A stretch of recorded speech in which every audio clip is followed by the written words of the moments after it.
Salutations friends, welcome back to my channel. So sorry for the lighting, it's been a very dreary rainy day. It's been a very long few days. Nothing crazy bad, just a lot of work and prep to do. But this has been the highlight of my week, or one of the highlights of my week has been researching and testing out these fragrances for you guys. And I'm really excited to bring you another Rive review video. You guys really liked the first one. You guys like dupe houses, inexpensive fragrances, and generally Rive is very popular and for very good reasons. So I have 9 fragrances to review for you guys, 5 feminine, 4 masculine, and yeah, so let's just jump into it.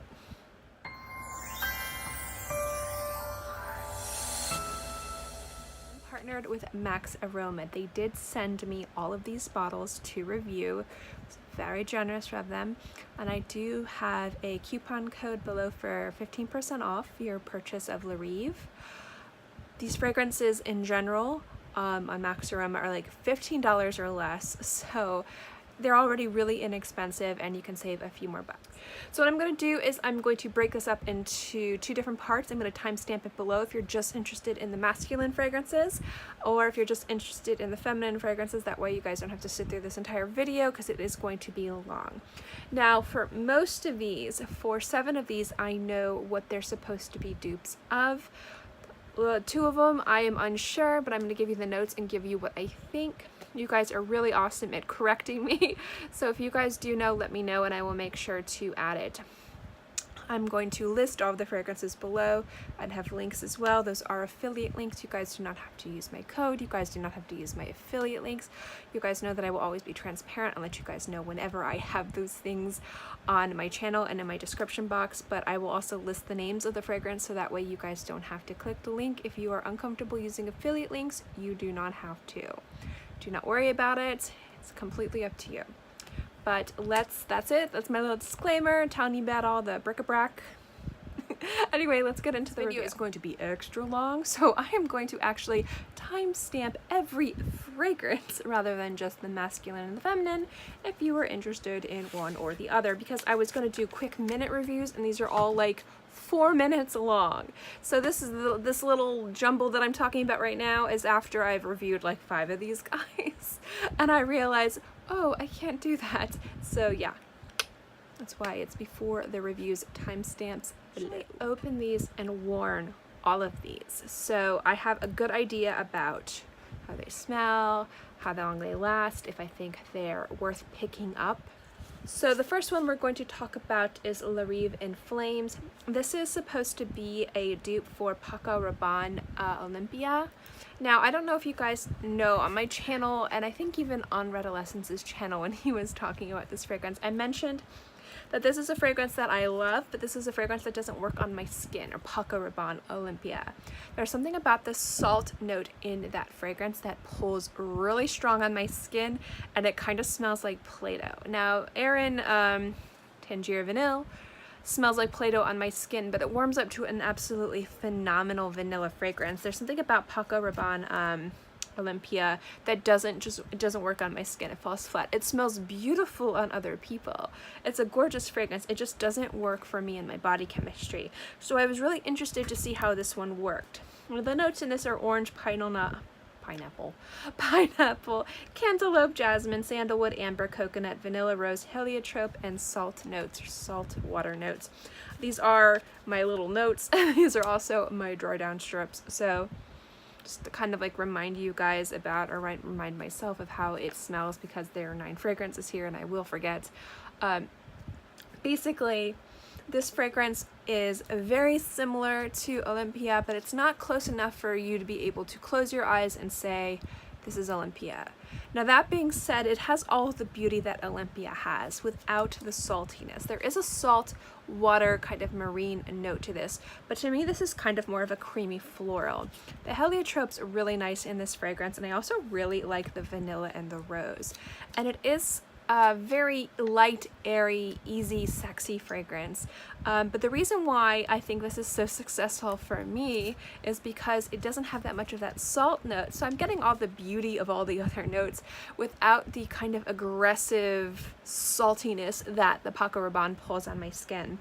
So overall, I really like this. This satisfies my need for wanting to wear that fragrance because it is really beautiful and I like smelling it on other people, but being unable to wear it myself because it just didn't have any of the beauty or the magic that it did, just because it was pulling too salty on my skin to Play-Doh. So this is absolutely beautiful. I like the hazelnut, I like the orange, the sandalwood is gorgeous, but it's really, to me, all about the heliotrope, the vanilla, and the rose. Now again, you do get a little bit of saltiness on your skin, but it is really fantastic. And overall with this, I also get pretty decent projection, about 6 hours, and it's longevity. And projection, it projects pretty loudly past arm's length for about 2 to 3 hours, so it's pretty good. Next up is a Rive Queen of Life. This is one of them that I was really interested in because this is a dupe for La Vie Est Belle, which is a beautiful fragrance from Lancome, absolutely gorgeous. And this one, it has pear, blackcurrant, vanilla, patchouli, iris, orange blossom, jasmine, tonka, almond, and praline. Please excuse me if I'm seeming out of breath. It's just, again, it's been a really long few days. But this fragrance to me is one of the ones that is very similar, but there's one major difference. Smell-wise, it's very close. If you like gourmands, if you like sweet, syrupy floral fragrances, you like tonka and vanilla, but you don't like the idea of spending that much money on a fragrance, I feel like this is one of the most successful ones. I really do. I don't know if this is a complete dupe for La Vie Est Belle. It kind of smells like it's like third cousin to me. Maybe second cousin. Maybe second cousin. I don't know, there's a magic about La Vie Est Belle that I think is really hard to capture in other fragrances. But if you subtract the fact that it's a dupe for La Vie Est Belle, this is a gorgeous fragrance. Absolutely beautiful. The tonka in here is really apparent. It's got that beautiful, just kind of like musky sweetness paired with the praline, which I think is really, really beautiful. And I'm just kind of make sure, because there's a lot of notes, kind of make sure I'm not mixing everything up. Yeah, what's the note that was, yeah, the iris. There we go. I was like thinking about how I wanted to review this, and I kept getting iris and violet mixed up. So for me, I was just like making sure it was iris and not violet. Iris in here with the tonka, with the orange, with the vanilla. It's just really beautiful. It adds a little bit of powderiness to it. It's really, really beautiful, really sexy.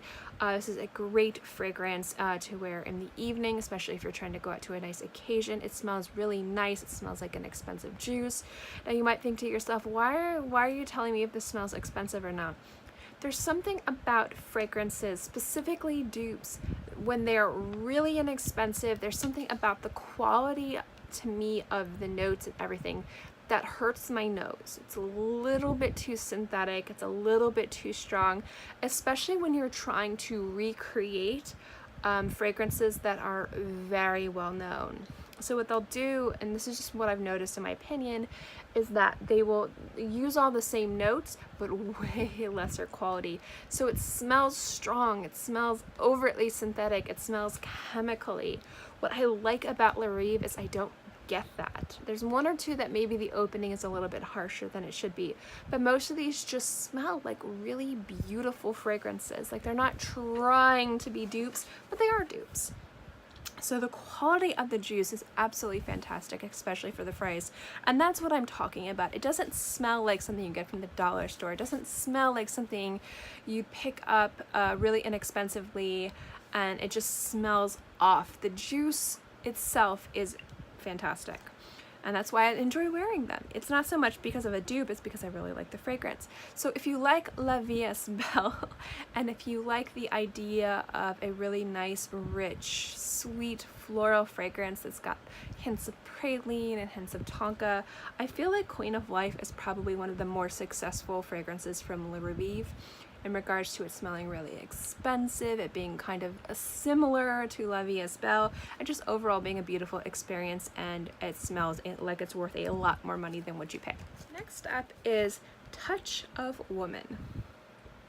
Kinda, the name sounds a little risque to me. I don't know. I'm one of those people. This is supposed to be a dupe for Black Opium. This is YSL. It's one of their more popular fragrances that just came out. It's coffee, it's vanilla, it's gourmand, it's sexy, it's sensual, it's mysterious. People love it. And I am a fan of it as well. I think it's really delicious. So I was interested in this one as well, just as much as I was interested in the Paco Rabanne Olympia one. I wanted to see how they kind of interpreted this fragrance. The notes in this are bergamot, peach, white floral, sandalwood, and vanilla. Now this one is one of the ones that doesn't, to me, smell at all like what it's supposed to be. And if I'm mixing up the fragrances, if this isn't supposed to be black opium, let me know. So it, to me, doesn't have any of that silky coffee kind of really boozy deliciousness in the background that black opium does. Not at all. Not a successful dupe. But as a fragrance, it's actually kind of nice. I like it. It's a little musky, it's a little sweet, syrupy, fruity. Get the peach, get the bergamot. It's got a little bit of brightness in there. It's really nice. I really like it. The longevity on this one is pretty good, about 6 to 8 hours. Nice projection. So it performs pretty nicely, and it smells great. It just doesn't smell like black opium to me, which is why I don't think it's a successful dupe, but it does smell pretty good. So I do like this one. If you're looking for a gift, or you really like black opium and you're looking for an identical dupe, not this one. I can't successfully tell you guys I think it would be a good dupe. But if you like those types of fragrances and you want an affordable option, this is delicious. It smells really nice. Last two I'm going to be reviewing. I don't know what they're supposed to be dupes of, so I'm just going to be... This one is Hello Beauty, and I really like this ombre bottle. It's really pretty. I like the color. This is lemon, blackcurrant, peony, patchouli, white musk, green tea, and cedarwood. I think I know what this is supposed to be. I think. I don't even know at this point. I don't even know. It's very sweet, kind of sparkly, like champagne-y. Very light, daytime appropriate, probably maybe casual evenings. Very sweet, very, very sweet, but still really nice. Now when I wore this fragrance, I wore it because there was a little tiny bit of a cold front here. And I mean, you guys, if you live up north, you're like, what? I mean, it's been 95, 90 degrees in South Florida. It's been... So our cold fronts are like 85 degrees, 80 degrees. We get so excited here. And so it dipped a little bit, and I wore this, and it was so nice. It was really nice in the slightly cooler weather for where I live, so warmer weather for you guys. But it just worked really beautifully. It smells on the dry down on a strip, a little synthetic, a little bit harsh. But on skin, it's a lot more sparkly, it's a lot more champagne-y, and it's just really bright and fizzy, but like sweet and floral and fruity. So overall, I really enjoyed this fragrance. I can't for the life of me, it smells very familiar. I can't for the life of me think of what it's trying to be. It's actually also a little soapy. Little soapy? Maybe on the strip, I don't remember it being soapy on my skin, but a little. All right, so for the last one of the women, and again, I don't know what this is, or it's supposed to be a dupe of, is Miss Dream. Now, when I saw the bottle and I read the notes, I thought it could be Dior Addict. I don't know. You tell me. This actually is a dark blue. It's not black. It's got the gold trim. It's tall and thin. Could it be Dior Addict? I don't know. The notes in this are bergamot, blackcurrant, vanilla, tonka, sandalwood, jasmine, milk, and rose. Now, the opening of this, out of all the feminine fragrances, this was the harshest. This was very harsh. It was very abrupt. I did not like the opening of this whatsoever. I did have to wait for this to dry down. In fact, when I wore this, I was like, what did I do? But once you get past the opening, it's actually a very pretty fragrance. So if you've tried this, or if you order this, do expect a bit of a harsh opening. It is there. So I thought this was Dior Addict, and I don't think it is. I don't know. I thought it was Dior Addict in the very beginning of the dry down, and then as it dried down more, I almost thought this was Mon Paris from YSL. I was like, is it? Because it was really fruity. It had that fruit that Mon Paris has, but Now it smells a little bit more addicty. Like on my skin it was more fruity, less boozy vanilla, which to me is what I get from Addict. I get like a boozy vanilla, like fruity floral fragrance. It's gorgeous. This one is way more fruit, way more fruit. On the strip it's a little bit more, again, boozy and a little powdery, but it's a little soapy too. It's a conundrum, it's a mystery. Really nice fragrance at the dry down. Opening is really harsh, but generally overall I did enjoy wearing this one a lot. It took about, you know, like 2 to 3 minutes to dry down. Once it dried down, it was really beautiful. It lasted really long on the skin. I got like close to 10 hours. Projected pretty loudly for the first few hours and then became very intimate. And I do think this would be a really nice evening scent or date scent. I think it's there's something really sexy about it and alluring. Next up are the men's fragrances. Now these are very popular fragrances. Talk about one that I think is very successful. And this is one that I have a very strong feeling for, and you're not gonna really know when you look at the bottle. So let's see if you guys, this is Rive Cabana for men. This bottle is probably one of my favorite out of all the men. I don't know why I like it. So let's talk about the notes. I'm gonna tell you the notes and maybe you can guess what it is, or maybe you've seen other reviewers talk about this and you already know what this is a dupe for.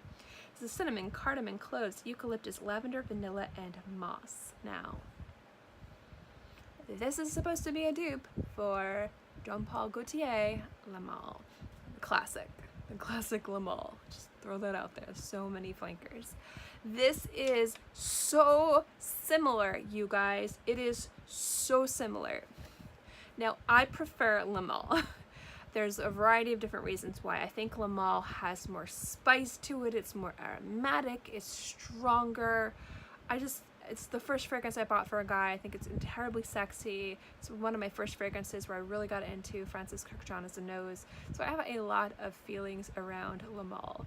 But I feel like if you wanted to smell like that, this is such a good dupe. The bottle looks nothing like Le Male. You wouldn't be able to guess it from the bottle, but the smell is pretty identical. It's not as strong. It tends to last on the skin about 4 hours, and it doesn't project as loudly as I'd hope it would, but overall, smell for smell, it is very similar. Get a lot of lavender and vanilla in this fragrance, but I do like the fact that it has that like spiced, creamy kind of sweet melange of fragrances and flavors that Le Male has. It's just, to me, Le Male is such a sexy fragrance on people. Guys are like, oh, it's been worn to death. You can wear it to death. Continue wearing it to death. It's amazing. And I feel like if you wanted to smell that way and you're looking for a fragrance on a budget, I think this one is fantastic. Again, the longevity is the only issue I have with it, and I wish it projected a little bit more because it's so sexy, but it is really good. Next up is another one where actually I think if you see the bottle, you'll know what this is supposed to be, and it's this one. This is Aqua Man from Rive, and this is, again, if you didn't know, Acqua di Gio clone.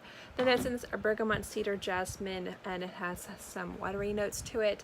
This is one where it smells really close, but it's sweeter to me, a little bit sweeter. It smells really nice, really refreshing. I mean, we've all smelled Acqua di Gio to death. I smell it everywhere I go. It's very strong. It's very popular. It's popular for a reason. It smells really nice on people in hot environments, which is why I smell it a lot where I live. But I feel like because this one is a little bit different, I kind of like this one more. I feel like my nose is tired of Acqua di Gio. It's a good fragrance. It's a great fragrance. I'm not knocking Acqua di Gio. It's just one of those things where if you smell it so frequently, you're just kind of tired of it. So the fact that this one is a little bit, to me, sweeter, I think it works. I think it does. And so I actually like this better than Aqua di Gio. Now, the only thing I have for this, again, is longevity issues. This is about 3 to 4 hours, and it doesn't really project. Maybe that's why I also like it. But I've really been loving this in the daytime for where I live. It's very hot, very humid. I live in the tropics, and this has just been fantastic. So I do really like this fragrance a lot, better than its original inspiration fragrance. It's really freaking fantastic, and I just wish it lasted longer. Not least is one I had mixed feelings on. I initially didn't like it, and the more I wore it and smelled it and kind of thought about it, the more I really enjoyed it. And it is Hitfire Man. Now this is Fahrenheit from Dior. If you guys are familiar with Fahrenheit, most people compare it to a very wearable burnt tire tar fragrance, very strong, very manly. It's very popular, and I am a fan of Fahrenheit. I like Fahrenheit. So this one, the notes are violet, bergamot, jasmine, cedar, and musk. This one, the thing that I didn't like about this was the opening. It was really sharp. It was way too floral for me. Not that I have an issue with very floral fragrances, but if I'm looking to wear something Fahrenheit, I do want more of the components of Fahrenheit, not the flowers.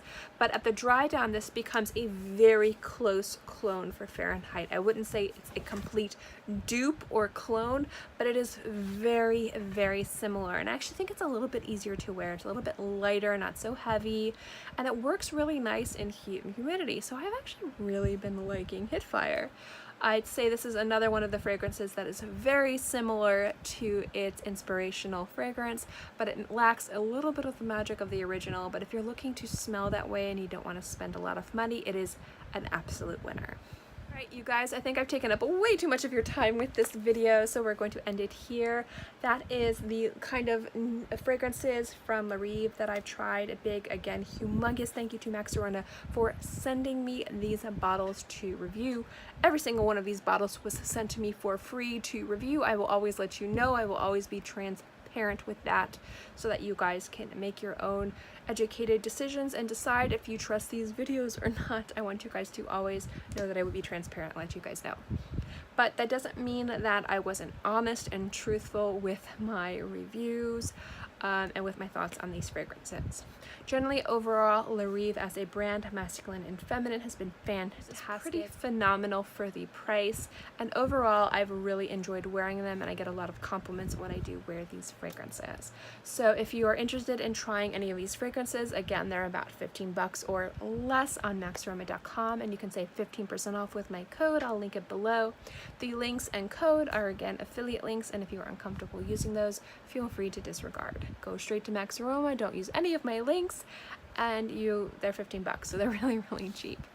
But thank you guys so much for watching this video. I hope you enjoyed it. If you have any questions, if you have any experience with Rive in general, good or bad, let me know in the comment section below. And I hope you like this video. If you like videos like this, remember to give this video a thumbs up. Lets me know to continue doing videos like this. And also don't forget to subscribe, because it's free and I'm free, and I put out new videos every Monday through Friday and sometimes on the weekends as well. So always have something free to watch. In any case, I hope you guys are all happy and healthy. Have a great day, month, year, whatever. And I'll see you next time. Bye!